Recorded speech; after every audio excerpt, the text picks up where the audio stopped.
जय महाकाल दोस्तों, मैं बंटू शर्मा यूट्यूब के माध्यम से आज जो यह विषय है, आप लोगों में से कई साधक होंगे जो कई तरह के तिलिस्मी मंत्रों को सिद्ध करने हेतु चैनलों को देखते हैं और कई मंत्र स्वयं सिद्ध मंत्रों को देखकर प्रयोग करते हैं और असफल हो जाते हैं। तो मैं एक बात कहना चाहता हूँ, यह थाल पढ़ने का मंत्र सबसे पहला मंत्र मैंने यही सिद्ध किया था और ग्रहण काल में यह सिद्ध होता है। और कोई शुभ योग जैसे चंद्र ग्रहण हुआ, चाहे ग्रहण में ही इस मंत्र को सिद्ध करे जहाँ तक हो। मैं बहुत बार असफल हुआ हूँ इस साधना में। जिस समय मैं नए था इस क्षेत्र में, कुछ जानकारी नहीं थी। यह जो मंत्र है मुझे हमारे गुरु जी से मिला सर्वप्रथम, और उन्होंने इसकी विधि कुछ इस तरह बताई। कभी भी कोई कुत्ता काट ले, चाहे कोई सर्प काट ले, चाहे कोई गीदड़ काट ले, चाहे किए कराए हो, बान हो, खिलाया पिलाया हो, मसान हो, सुखड़ा रोग हो, सर्वप्रथम करना क्या होता है, इस मंत्र को जब सिद्ध किया जाता है तो इस पर उंगली चलाते हुए थाली के ऊपर और इस मंत्र का जाप किया जाता है कम से कम 108 बार।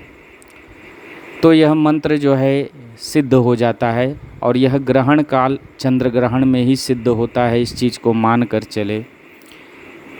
जब भी किसी को सांप बिच्छू काटे, सर्वप्रथम तो उन्हें बोले कि पहले डॉक्टर के पास जाएं, उसके बाद इस मंत्रों का प्रयोग करें।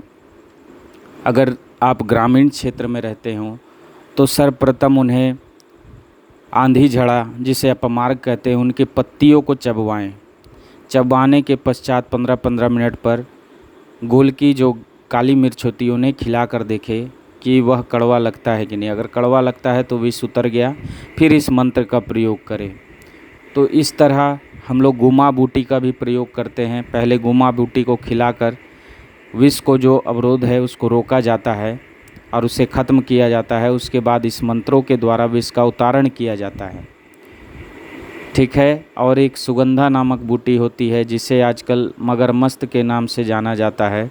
कई लोग मगरमस्त के नाम से जानते हैं, जिसे सूंघाने से विष का प्रभाव जो है कम हो जाता है, पर वो कारगर नहीं है।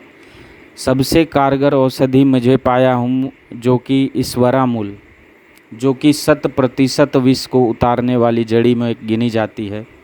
उस जड़ी को खिलाकर ही विष का उतारण करें, वरना खिलाए पिलाए को भी इस मंत्र के द्वारा उतारा जाता है।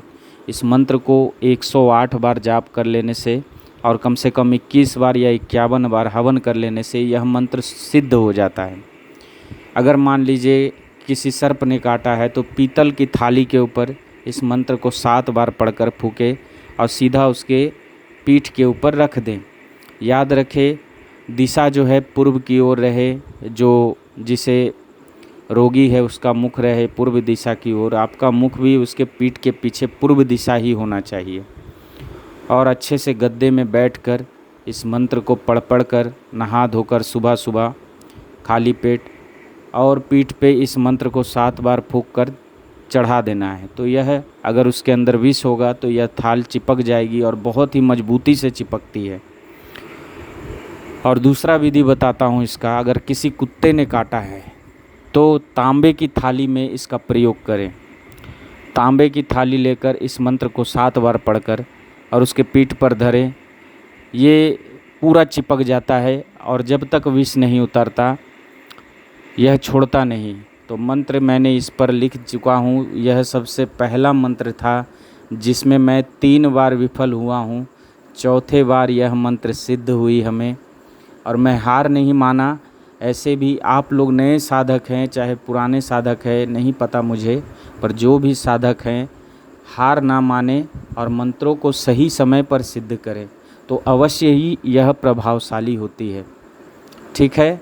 और जो लोग गुरु दीक्षित हैं उन्हें रवि पुष्य नक्षत्र में भी इसका जाप कर लेने मात्र से काम करने लगती है।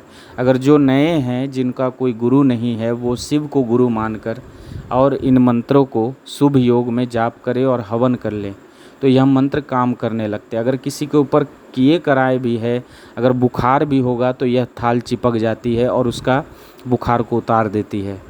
तो यह मंत्र है, थाल पड़ी धूल पड़ी धांग धी वलिय मुके रंगेर विष पाला उड़िए, थाल पड़ी धूल पड़ी धांग धी स्वाहा मुके रंगेर विष लागे थलगे थारुगा काराग्य कंसा सुन्नीर पितरग्य धनपति स्वाहा। तो इस मंत्र को आप 7 बार जाप करके फूकना है और थाल को चढ़ा देना है, तो वह थाल चिपक जाएगी। और जब भी थाल गिरे तो फिर पुनः ऐसा करें, जब तक थाल चिपकना बंद ना करे तब तक ऐसा करते रहें।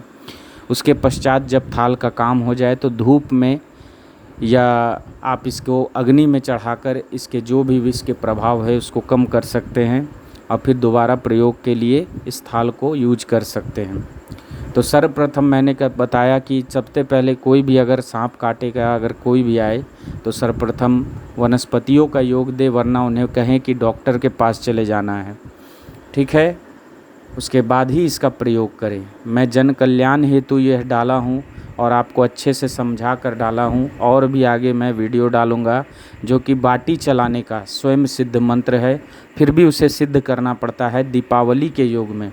ऐसे कई तरह के घड़े घुमाने के और भी कई तरह के मंत्र है जो आपके बीच में डालूँगा और सफलता और असफलता हर चीज़ को आपके बीच प्रस्तुत करूँगा एक आम इंसान की तरह, ठीक है। तो आप लोग इसी प्रकार बने रहें।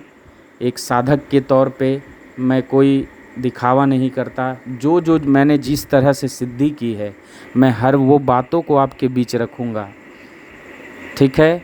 तो आपकी कोई भी निराशा ना हो कि मंत्र सिद्ध नहीं हो रहे। किसी तरह का बंधन भी होता है जिसके चलते सिद्धि प्राप्त नहीं होती है। सभी विषयों में धीरे धीरे कर मैं आगे बढ़ूँगा। तो आशा करता हूँ हमारा वीडियो अच्छा लगे तो शेयर और सब्सक्राइब ज़रूर करें और इसी तरह अपना प्रेम और दुलार बनाए रखें। जय महाकाल, जय माता दी, जय माँ कामाख्या, जय गुरुदेव। आदेश आदेश आदेश।